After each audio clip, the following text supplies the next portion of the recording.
Bom dia, galera da Atibaia TV. Hoje nós estamos aqui em Joanópolis, conversando com a minha professora e de um monte de gente espalhada por aí, fazendo arte, fazendo cultura da melhor forma possível. Professora Neide Gomes, mãe de inúmeros alunos artistas aí. Eu me incluo nesse hall de felizardos, né? Na época da faculdade não era bem assim, a gente não achava isso. Mas depois o tempo passa, o tempo voa e a gente acaba descobrindo que ela tinha toda a razão. Tá aqui, ó, professora Neide. Professora Neide, bom dia. Bom dia. É um prazer enorme estar aqui na sua casa, em Joanópolis. Linda casa. Praticamente uma locação para filme. Vamos negociar. Vamos negociar. O meu objetivo maior de estar aqui é saber um pouquinho da sua história, que não deve ser pouca, fazer aí um link da sua herança, como, aliás, da nossa, né? Nós aqui herdamos o seu conhecimento, nós, eu digo eu e o Rogério, Sim. Maestro Rogério Brito, que também e o está Ronaldo em Atibaia. Siroc também. O Ronaldo Siroc, olha aí, um monte de alunos, uns da música, outros da artes plásticas, enfim, eu, o Ronaldo Siroc e o Rogério, especificamente na área de música. Eu e o Rogério estudamos, que era uma Mozart na época, agora é FAMOSP, né? Mesma coisa, é a mesma coisa. Eu tenho muito orgulho, queria falar aqui para todo mundo ouvir, tenho muito orgulho de ter sido seu aluno, embora não achasse isso naquela época, porque não tem jeito, a gente tem que ser cobrado, né? Mas eu tenho muito orgulho de ter tido isso, o Rogério com certeza vai endossar minhas palavras, de ter tido uma pessoa com o seu conhecimento. E o orgulho maior é estar aqui depois de todo esse tempo, que eu estava fazendo umas contas rápidas aqui, pelo menos uns 28 anos se passaram, e hoje nós estamos aqui conversando sobre cultura. Isso é muito legal. Então eu queria que a senhora contasse um pouquinho da sua história na área de professora, né, como professora universitária e como artista também, e como pesquisadora, que é um poço que não tem fundo. Pesquisa no Brasil precisa muito, nós precisamos de muitos pesquisadores. Mas a minha história, na realidade, ela começa em 62, por aí. Quando eu fundei o Conservatório Musical Ernesto Nazaré, que este ano passado fez 50 anos. Em São Paulo? Em São Paulo, lá na Moca. Ainda está lá com uma aluna minha também, que leva o conservatório maravilhosamente bem, Raquel Tapia de Souza. Foi minha aluninha desde 5 anos, fez o conservatório, fez a faculdade de música, depois ingressou para o lado da escola normal, né? A mãe dela tinha uma escola, mas ela trabalhando música dentro da escola e criou uma escolinha e depois ela ficou com o meu conservatório em 91, quando eu passei para ela, né? Não vendi, dei para ela toda a história do conservatório, a herança que ela recebeu. E ela está levando maravilhosamente bem, ganhou um prêmio ano passado da Câmara Municipal, eu estive lá, está até no Facebook. Que legal. Ela ganhou um prêmio bonito de 50 anos do conservatório e o respeito da Câmara Municipal pelo trabalho realizado. Reconhecimento, né? Reconhecimento da Câmara Municipal. Isso é importante. Então a minha história começa ali. Depois, dentro do Conservatório Ernesto Nazaré, eu criei uma outra história, que eu ainda ontem, estando na Ordem dos Músicos, como eu te contei que eu iria, está lá um livro da Jovem Guarda, né? História da Jovem Guarda, né? Legal. Na realidade, eu tenho um pezinho dentro da história da Jovem Guarda. É mesmo? Sim. Olha, isso eu já não sabia. Sim. Trabalhei com o Roberto. Os 4 anos da Jovem Guarda, eu fui professora de música para os músicos, os cantores que participavam da Jovem Guarda. Olha que legal. Porque a ordem dos músicos naquele momento era muito forte. Sim. Governo militar, né? A ordem era muito forte.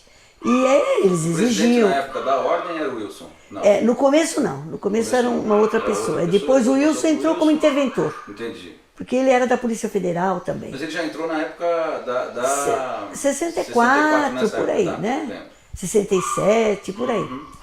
E eu no conservatório tinha aula de guitarra, de bateria, de contrabaixo, né?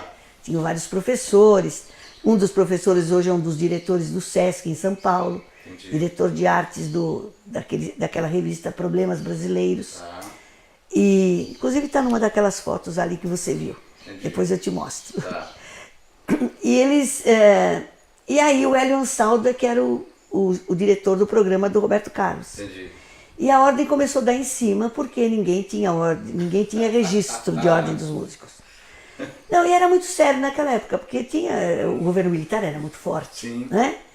Então, um dia, eu, naquela época, era repórter. Tá. De uma revista chamada São Paulo na TV.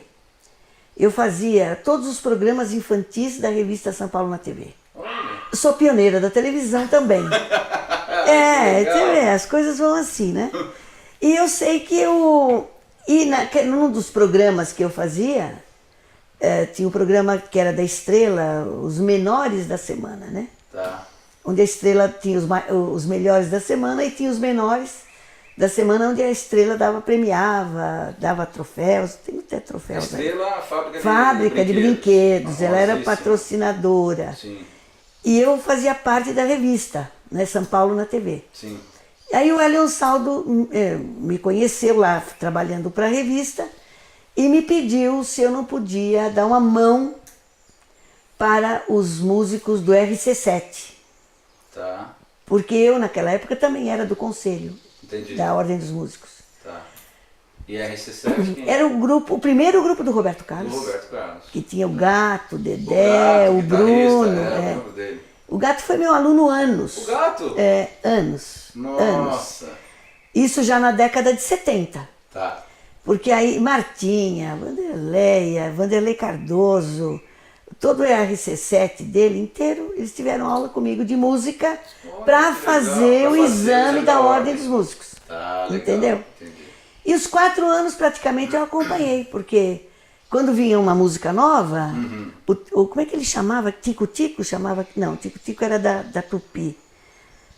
Ai, meu Deus do céu, esqueci o nome do repórter, que era um repórter também, que também fazia amenidades naquela época, né? Nós fizemos o Ronifon. Ronifon. Aquela... Tinha franja ainda? Tinha, moleque. Se bem que eu também, quando estudei com a senhora... Tinha franja, né? O Ronifon, Meu Bem, aquela Meu Bem, que ele gravou, Sei. a versão foi feita no meu conservatório. Olha que legal. Olha que loucura, né? Gente, que coisa. Que loucura, Então, a gente trabalhou muito com eles, 4 anos. Agora tá com um programa Programa, na Gazeta, né? Todo seu, acho que é isso. Parece legal que o programa. de vez em quando eu assisto também. Mas então, o Ronifon também conheci naquela época, porque ele tinha a primeira versão, meu Deus, como é que era o nome? A filha desse repórter fez a Echeverria, que fez a biografia da Elis Regina. Eu vou lembrar daqui a pouco. Tá. Não é Pica-Pau, Tico-Tico, sei lá como é que era o nome desse repórter. Tá. E era um produtor musical. Sim. Produzia discos, etc. Tenho dezenas de discos daquela época, de bolachão, né?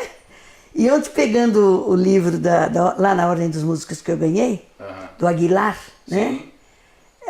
Eu falei, só que eles não me puseram nessa história, porque é aquela história, a história que ninguém contou, né? Contou.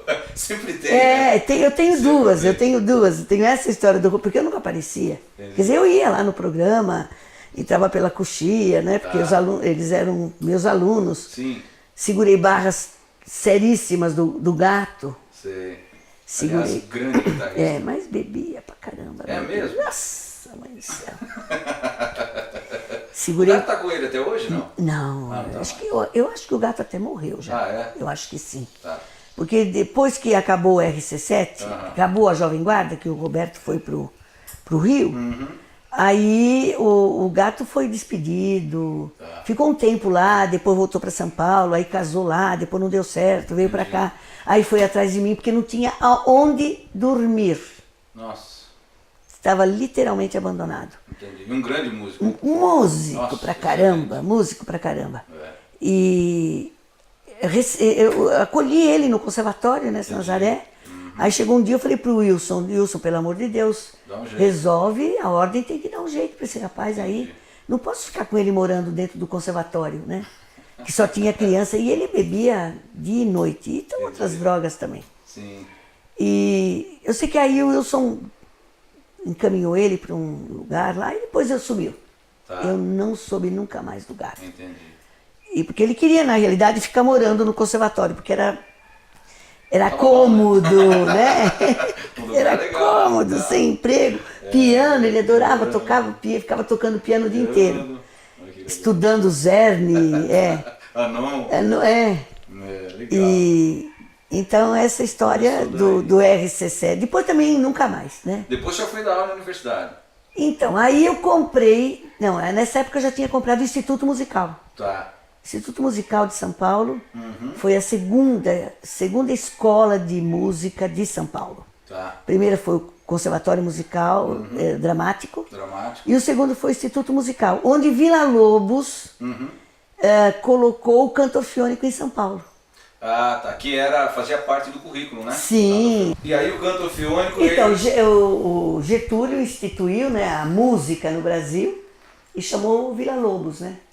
E o Villa-Lobos, o maestro Julião, que era o dono da faculdade, lá, da escola, do Instituto Musical de São Paulo, sim, o Villa-Lobos chamou, não sei quem chamou quem, né? Porque sim, essa história eu não estava lá, eu não estava lá, mas eles começaram o canto orfeônico em São Paulo, né?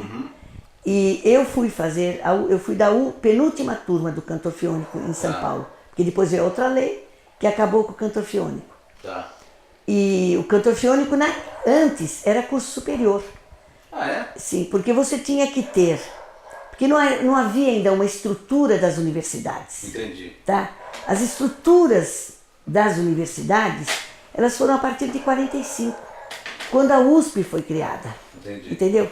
Mas isso até chegar, né, em 60 e qualquer coisa lá, ainda era assim, você terminava o ginásio, você fazia o colegial, né? Ou você terminava o ginásio e fazia o canto orfeônico. Entendi. Naquela época o canto orfeônico era curso superior. Olha que tá? Não sabia. Era. Então eu tinha terminado o piano, então quando você terminava o piano, tinha terminado o colégio, né? O ensino médio, né? Técnico, vamos dizer. Isso. Não era. Não era técnico. Não, era o ginásio. Ginásio, né? Tá. Então eu fui fazer o canto orfeônico, né? E era curso superior. Tá. Depois, em 77, quando houve a primeira mudança de legislação, o canto orfeônico baixou para curso médio, técnico. Né? Então, por isso que houve uma reciclagem de quem tinha o canto orfeônico para tirar a educação musical. Entendi. E foi nessa época que eu entrei no Instituto Musical. Porque com a morte do Julião, na direção ficou o Brau Winzer, maestro Brau Winzer. Inclusive isso aqui é um presente do Brau Winzer para o meu marido. Ah, que legal. Brau Winzer foi uma pessoa extremamente importante dentro da cultura brasileira. Ele, com Mário de Andrade, instituíram os parques infantis. Mário de Andrade usou os conhecimentos do Brau Winzer na grande pesquisa do folclore de 1938, chamada Missão. E que infelizmente acabou para o Mário de Andrade dando um grande desgosto, porque como sempre a política brasileira muda prefeito, começa tudo de novo. E quando mudou a política em São Paulo, na época da pesquisa, que foi 1938, certo? Grande momento do Brasil conhecer o Brasil, certo? Mário de Andrade contratou o Brau Winzer, que era do Instituto Musical, que tinha vindo em 1927 da Áustria por causa da guerra, se instalou inclusive em São Paulo, mas a família dele em Bragança, tem um momento muito importante em Bragança, da família do Brau Winzer, da orquestra de Bragança, tem coisas da família Brau Winzer, né? Ainda tem a Sinfônica? Tem a Sinfônica, então são patrimônios que realmente as pessoas acabam jogando no lixo. Eu sempre comento isso, até no meu Face, outro dia eu coloquei, e aí a gente sempre recebe umas cutucadas, mas não tem problema. De cutucada em cutucada a gente vai andando. Que cultura não combina, nunca combinou com política. Pelo menos a parte que eu vivi essa experiência, não dá certo, né? Porque a gente precisa de técnica, de pessoas técnicas da área. Né? Verdade. E aí vem o pessoal técnico em política e a visão é outra. Aqui a gente não está pesando quem está errado, quem está certo, não interessa. Não é isso. A questão é passar por cima de uma situação que existe e foi feita por pessoas técnicas na área. E isso sempre acontece. A gente vê aí no Brasil inteiro acontecer isso. Né? Mas ocorre o seguinte, eu acho que o Brasil, infelizmente, não tem memória. Sim. Você não valoriza o passado. E eu sempre digo que se você não valorizar o passado, você não constrói o futuro. Perfeito. O que nós vemos hoje na nossa juventude, que é uma desgraça, com essa música de péssima qualidade, o lixo musical que está por aí, né? Por quê? Porque ninguém valoriza o que foi. Sim. Para mim, Maestro Brau Windsor, que é pouquíssimo conhecido, foi o maior músico do final do século XIX até 1980 ou 90. Eu fui com ele, levei ele quando ele fez 90 anos para a Alemanha.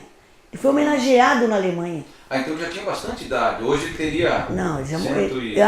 Não. Ele não tá. Morreu com 92 anos. Ah, tá. Certo? Mas foi uma pessoa importantíssima. Ele fez todos os registros. Ele ouvia você cantar e ele falava, tá, uma coma abaixo, uma coma acima. Entendi. Ele escreveu 1.200 partituras em 2 meses. Nossa. Assim. O índio cantava e ele escrevia. Ele documentou isso também. Ele que documentou para a pesquisa, para a grande pesquisa do Mário de Andrade, chamada Missão. Que na realidade esse grande trabalho está sendo descoberto agora. Inclusive, graças a Deus, por alguns alunos, ex-alunos. Entendi. Entendeu? O Álvaro Carlini é um deles, que hoje é professor doutor, era da USP. Ele não era meu aluno, mas ele um dia foi me procurar porque ele queria música de feitiçaria. Entendi. Né? E eu falei para ele, você conhece a pesquisa do Mário de Andrade? Não sabia nem quem era. E era da USP. Tá. O Mário de Andrade, não sei o que, não sei o que. Acabou entrando no arquivo do Mário de Andrade, fez mestrado, doutorado, pós-doutorado, livre docência. Em cima da música que foi recolhida no Norte e Nordeste durante a pesquisa. Entendi. Entendeu? Entendi. Quer dizer, ainda é um grande, e o próprio Mário de Andrade ainda é um grande desconhecido, com tudo que já se publicou dele. Né? O próprio Vila Lobos, né? Sim. Você só conhece o quê? O Trenzinho Caipira. É impressionante. Né? Eu ganhei da TV Senado. Sim. Até quero agradecer aqui publicamente a TV Senado, porque desse curso que a gente fez aqui, não é? E a gente falou muito no Vila, porque eu acho que o Vila Lobos foi o grande divulgador do folclore brasileiro.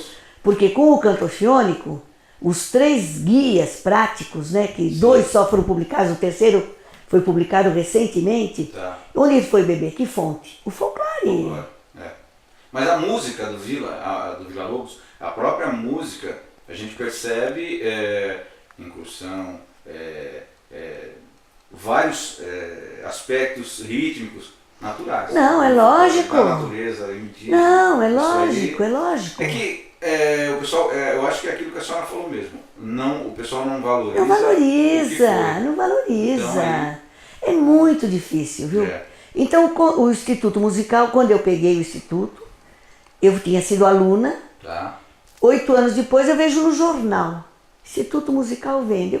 Me deu uma dor no coração. Vende? Vende. Como você vende banana, como você vende abóbora, como você vende melancia, né? Aí doeu. Um anúncio desse Instituto Musical de São Paulo vende. Tava o telefone, eu falei, não acredito. Estou vendendo uma faculdade. Era um domingo, era um Estadão de domingo. Falei pro meu marido, vamos até lá. Vamos olhar. Essa faculdade? E foi o que eu fiz. Foi mesmo? No dia seguinte, no domingo fui lá de novo, olhei o prédio como é que estava. Estava do mesmo jeito que eu tinha deixado 8 anos antes, um pouco mais velho. Estava fechado, óbvio. No dia seguinte, 8 horas da manhã, eu fui lá. Fui conversar. Uma loucura daquelas antológicas que ninguém faria.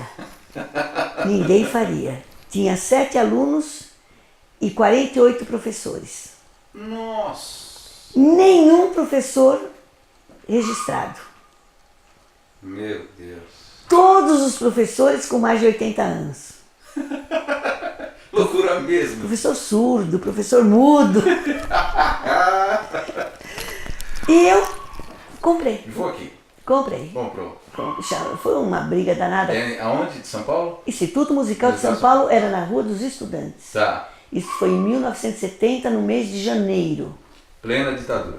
Plena ditadura, brava, brava. E eu fui presa 2 vezes. Ah, é? Você também não sabe dessa história, né? Não. E presa não, detida. Detida, na época não era presa. E eu sei que aí nós compramos a escola, tinha 7 alunos mesmo, 40. Primeira reunião que eu fiz com os professores foi muito engraçado, porque eu tinha 26 anos por aí, 28 anos, né? Acho que nem 28 eu não tinha. Eu sei que primeira reunião eu me senti o bebê Johnson, sabe? Eu olhava aquele bando aquele grupo de professores, todos inclusive o maestro Brauvinza, que eu beijava o pé dele, entendeu? Tá. Realmente, mas aquele grupo de pessoas querendo saber, ninguém queria que a escola fechasse, mas ninguém tinha mais força para levar a escola. Entendi. Entendeu? E os filhos do maestro Julião não tinham interesse nenhum naquilo. 4 filhos, um médico, tem até ponte em São Paulo com o nome dele, Tá. de um filho dele lá. A outra era psicóloga, a outra era não sei o quê. Ninguém Queria saber da daquilo. música. Queriam jogar fora. Tá. Realmente jogaram fora aquilo, né? Porque eu pude comprar. Só que ir para recuperar depois da escola. Trabalhei muito. Foi nessa época que eu fazia programa de televisão, eu tinha o conservatório, eu tinha a faculdade, eu me virava feito peão, ensaiava grupos, tinha grupo de iê, de não sei o que, e pesquisa folclórica. Tá. Foi uma época muito, muito trabalho. Produziu bastante. 3 anos eu já tinha 300 alunos por aí. Olha. Em 5 anos tinha 500 alunos. E em 8 anos eu tinha 2.000 alunos na faculdade. Nossa. Olha que legal. Foi muito legal. Deu emprego para bastante gente? Muita gente. Mas em 79, o Maluf entra governador do estado. Tá. E aí? Chegou o governo Maluf, né? Tá. Então com ele estava João Carlos, o Diogo João Carlos Martins, o Diogo e o Jonas Christensen. Jonas Christensen. O Jonas e o João Carlos trabalhavam na minha faculdade. Tá. Né? E aí eles foram conversar com o Maluf, que eles queriam recuperar o canto orfeônico. Tá. Né? Que o canto orfeônico, porque vila, porque não sei o que. Aí o Maluf traz um projeto. Aí eles não sabiam fazer o projeto. Aí foram pedir para mim. Aí nós juntamos um dia na faculdade e eu montei um projeto para eles. Uma noite, 2 horas da manhã, me liga João Carlos. Ele convidou o Maluf para ir jantar na casa dele. Tá. E entregar o projeto. Entregaram o projeto, o Maluf assinou. E já mandou embora. Ele falou, não, agora toquem, né? Provou o projeto. Aí eles não sabiam andar o projeto. Já imaginou o João Carlos tocando um projeto? O Jonas, né? Porque eles são músicos maravilhosos, claro, né? Cada um na sua. Cada um na sua. Uhum. E aí eles vieram falar comigo de novo. Sim. Será que dá para você ajudar na secretaria, para a gente dar o pontapé inicial, não sei o quê? Aí um dia eu fui na secretaria e a moça me disse, olha, se não começar a andar, tem que cancelar, né? Falei, bom, se vocês quiserem me ajuda, eu posso vir de tarde, de manhã eu não posso, à noite eu não posso. Eu trabalhava de manhã e de noite na faculdade. De tarde eu trabalhava no conservatório. Tá. Mas eu falei, eu dou um jeito, algumas horas eu venho, sem contrato, sem nada, porque eu não quero nada. Tá. E eu ajudo a andar. Bom, aí entrei e comecei a montar a equipe, não sei o quê. Bom, já no primeiro ano, nós pusemos 40 mil vozes no Pacaembu. Nossa. Uma imitação do Vila, que tinha colocado 12 mil vozes no Rio de Janeiro. Rio de Janeiro. E musicalmente foi uma catástrofe. Não, mas é verdade, porque ocorre o seguinte, sonorização. É tudo. Como é que você vai sonorizar? É muito complicado. Né? Mas politicamente foi maravilhoso e culturalmente também. Também. Porque trouxemos 40 mil pessoas cantando um repertório que foi elaborado por eles lá de folclore e outras coisas de Natal. Música de qualidade. E coral cantando, né? Entendi. Puseram o Joaquim Paulo do Espírito Santo, lembra dele? Lembro. No meio do gramado, com tablado, com teclado, um órgão, sei lá o que era aquilo, eu nem me lembro mais. Aquilo sonorizado, espalharam microfones por todo coisa, mas Claro. você não tinha volume de qualidade, né? Mas foi um grande evento. Pra você ter uma ideia, 900 ônibus. 900 ônibus deu 3 quilômetros em fila tripla nos arredores do Pacaembu. Muita gente. O governador teve que fazer um decreto isentando todos os pedágios do estado e um outro decreto de que os ônibus que vinham lá de Ilha Solteira, no fim do mundo de 800 quilômetros, né? Que eles pudessem abastecer na CMTC. Tá. Né? Que é a Companhia Municipal de Transporte. Isso, então foi feito esse decreto, então aqueles ônibus que vieram, que tinham que abastecer para voltar, Abasteciam na CMTC. abasteciam na CMTC. Entendi. E foi de uma estratégia de receber aquele povo. Antártica fez um suco chamado Bem Bom, 12 carretas para levar os 40 mil. Ou seja, movimentou tudo. Tudo. Foi muito interessante. Que legal. E aqui o movimento coral foram os 4 anos ele aconteceu. E cada vez melhor. Entendi. E aí entra o governo Montoro, no segundo dia acabou com o movimento coral. É o que aconteceu. É o que aconteceu. E tanto que, olha, Montoro que me perdoa, ele tá, não sei se está no céu. Eu acho que não deve estar no céu, não. Não deve estar no céu. Mas naquela época, se ele passasse na minha frente, eu atropelava ele. É complicado. A gente que vê, tem uma não outra é pelo eu estar lá, né? Entendi. É manter uma coisa que era muito bom. Certo? Era uma coisa muito boa para o Estado. Criançada cantando, os asilos, tinha asilo, igreja, presidiário. Quantos eventos nós fizemos nos presídios? Entendi. Presidiário compondo música para ser cantada. O presídio de segurança máxima em Tremembé, o secretário de Segurança Pública chorou, porque tinham 300 presos sentados junto com a comunidade, ouvindo os corais que eram dos presidiários. Entendeu? O Zácaro, você conhece o Zácaro? Mas o Zácaro, então, italianíssimo. Não italianíssimo, o primo dele, é o que está no Teatro Municipal até hoje. O Zácaro que fez esse trabalho, a Esmeralda Guzanovski fez na FEBEM. Trabalho maravilhoso de sociabilização dos... Agora hoje faz trabalho, não sei o quê, mas eles chegam lá e quebram o violino na cabeça do maestro, entendeu? A coisa já mudou, né? Mudou, não é? Nós fizemos, a Orquestra de Viola fez uma apresentação dentro do presídio, o presídio lá de Atibaia, e foi sensacional. Nossa, eu consegui puxar o pessoal para cantar com a gente, foi emocionante. A gente não esperava aquilo. O secretário de Segurança Pública, e nós fizemos um blackout. Você já imaginou você fazer um blackout com 500 presos? E o secretário de Segurança... O secretário falou, mas a senhora tem coragem de fazer isso? É muito arriscado. Olha esse povo todo aí. Eu falei, não, tá tudo sob controle. Porque eles apagou tudo para os que iam cantar entrarem no palco e os outros corais que cantaram juntos entraram pela passarela, assim. Foi um negócio lindo. O homem não conseguiu fazer discurso. Chorou. Emocionou.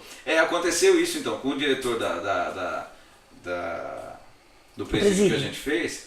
Ele também ficou, porque o pessoal levantou e começou a cantar junto.